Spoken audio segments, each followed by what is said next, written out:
Good morning, friends. Welcome back. It is a glorious day today because I am going to be cleaning up this guitar, meaning just kind of flipping it over and looking for any little gap fills or indentations or anything like that that I want to touch up. I'm probably going to work on the neck shape just a little bit. I always kind of return to that at the end. But anyway, the point is, once everything is satisfactory, I can take it to the finishing room. So, we're really, truly going to make it now. I am no longer worried that I'm not going to have this done in time. And although it still means that I have to apply coats every 2 hours and lose out on a lot of sleep in order to get this finished.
Okay, and finally let's give it a good wipe down with mineral spirits, which is going to remove any oils that are present at the surface on the rosewood, because rosewood is a very oily wood.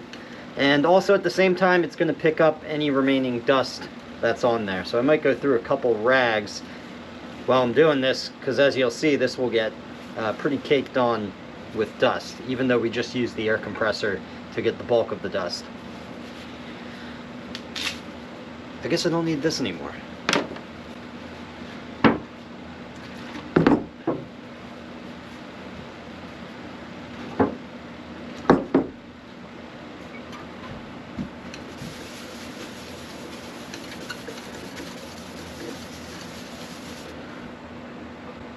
Ooh la la! Look at that! Getting a little preview of what this is going to look like. See what I mean? That rag gets pretty caked on.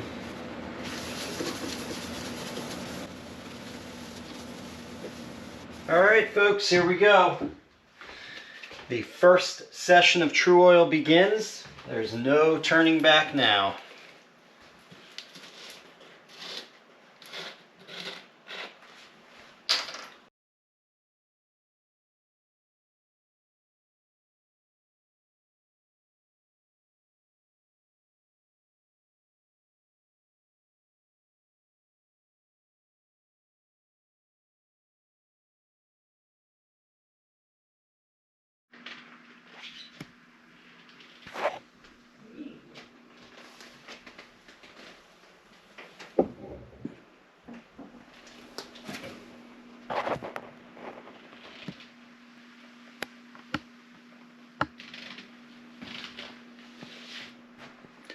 One coat down, who knows how many to go.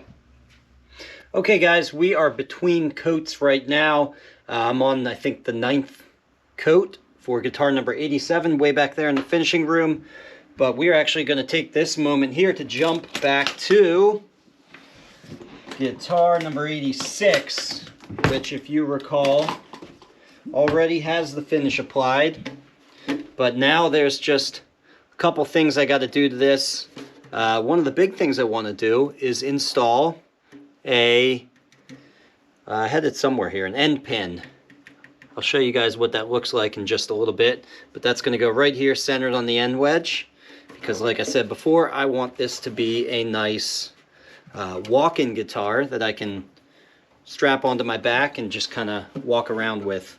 I'll be going to the beach soon on vacation, and this will be real fun to take with me. Hey, maybe I'll be walking down the beach playing guitar. That'll be fun. So another thing I need to do is I want to just steel wool the fretboard here, get some of the excess true oil that I got kind of on the edges of the fretboard. I'm going to clean that up with just some 4/0 steel wool. I like the Liberon brand because it's actually fine enough. I feel like it's actually finer than other brands that call themselves 4/0, and it doesn't shed as badly as some of those cheaper brands do. All right, so check this out. All right, let's get this over it here. My top protector on here, mostly to keep all of this from getting in the sound hole, but also just to keep the top clean.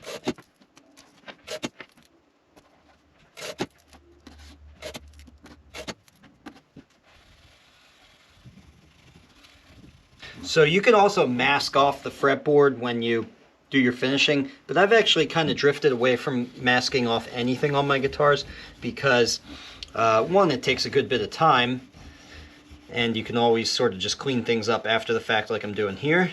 But also, more importantly, I have found that the sticky adhesive on the edges of the tape can sometimes pull at the fibers, any loose fibers on my polishing cloth. And you can actually end up with more lint in your finish than you otherwise would have, just because you have tape along the edge of your fretboard and sometimes on your bridge. So anyway, that's just a little bit of explaining as to why my fretboard face is not taped up. Also, you may recall earlier there is finish on the fretboard face. I've intentionally finished the fretboard face because this is a Wengi board. And it's not rosewood or ebony, which is traditionally just left raw. And so if you're not using one of those woods, it in most cases makes sense to finish the wood, because most woods do not have the oil content that's required in order to just be left raw and exposed. A bare rosewood surface basically is a finished surface because of all those oils. Or at least it behaves like one. Alright, so here's my lovely end pin here, which matches my lovely bridge pins. So that's cool. That design, by the way, is called Parisian Eye, and it's pretty sweet looking. There's a mother of pearl dot in the center of what looks to me to be like a brass tube or something like that that's inlaid into it. Very cool. Nice classy effect. And what I'm going to do is drill a hole and then provide the taper to that hole using my reamer right here. This is the same reamer I use on the tuners, because this shaft here is tapered, so we want to try and match that so that this fits really snug, and then we're going to put some glue in there and just kind of tap it into place. Very simple. The only problem here, the only thing that I don't like about doing this is simply that we're working on a completely finished guitar, so it's always makes you a little uncomfortable working around this finish. We have to drill a hole. It's not a big deal, but I don't know. It always makes me nervous. Okay, so I've centered a mark both depth-wise and width-wise on the end wedge. Now I'm just giving it the eyeball test, which is where I kind of back up, get a broader view, and just eyeball it and think, well, does that look right to me? And yeah, I think that looks pretty good. Really am just stalling now because I don't want to run the drill.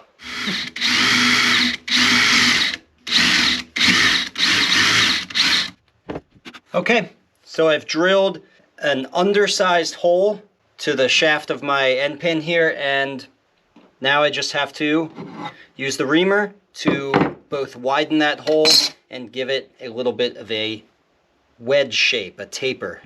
So you can see that only goes in so far right now.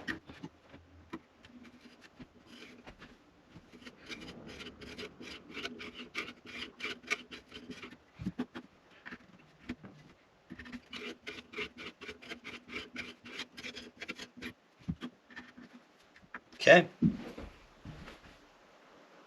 there we have it. Okay, now let's just knock some of the burrs off the edges here with a file, and then we'll glue it in.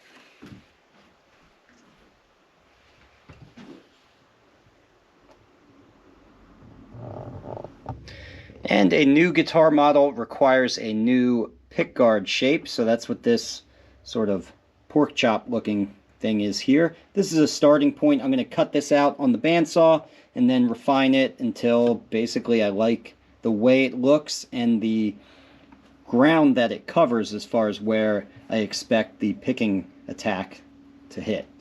So let's go cut this out.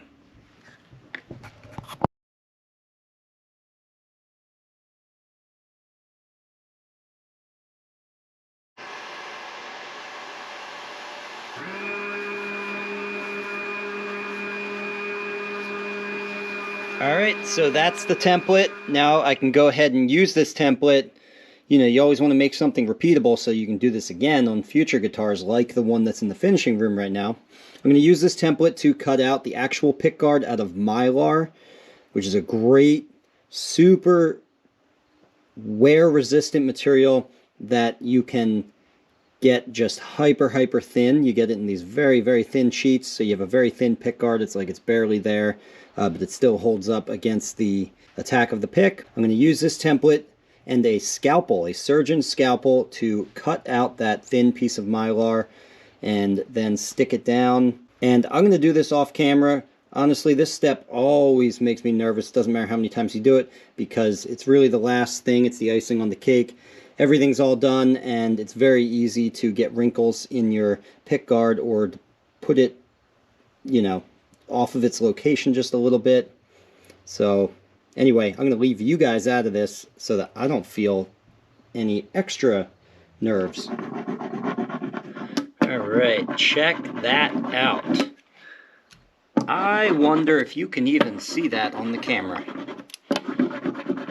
I am rubbing the pickguard in. This is how you get all the air bubbles out of it. With a little brayer, is that the word? It's like something they used for printing back in the day. I think it's termed a brayer, but look at that. It's like it's not even there. Here, I move the camera around, maybe you'll see it. That's why I love those Mylar pickguards. They are barely there, both visually and tonally. It's not there. It's basically not there.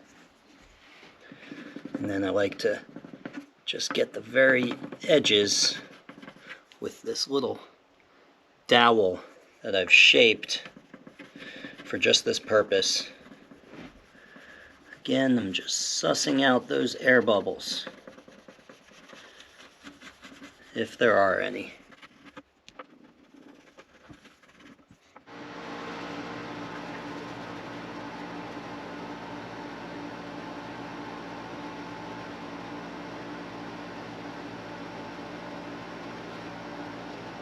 Okay, unbelievable. That's it. That's the last coat. So this is going to cure over the duration of my vacation here. I'll be heading to the beaches of North Carolina. And then when I come back, all I have to do is install the end pin, install the pick guard, string it up, and maybe adjust the setup just a little bit. And here's the other guitar. Just thought I'd show you this, guys. Now all strung up and with the tuners on there. And let's give it a sound here.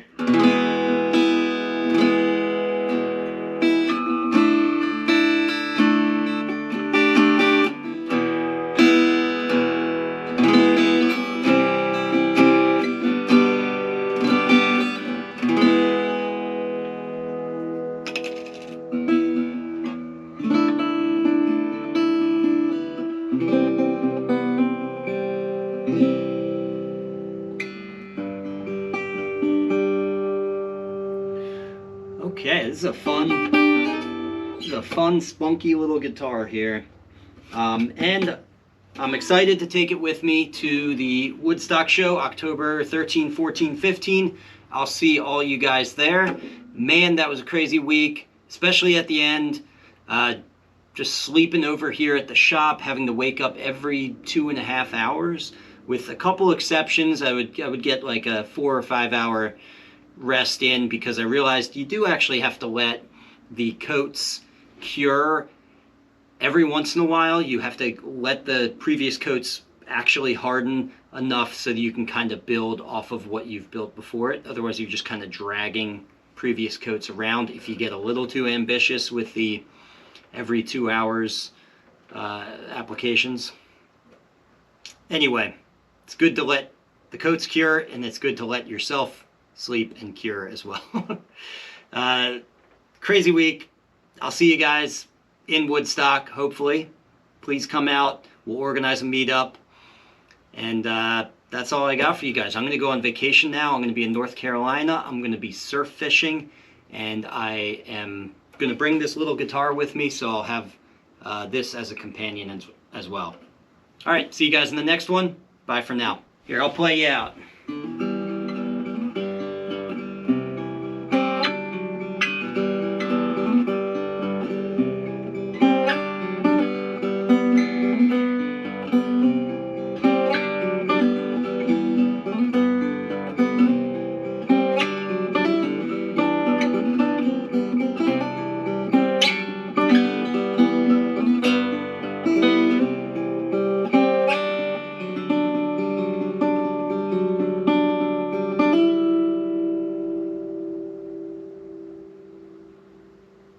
Bye-bye.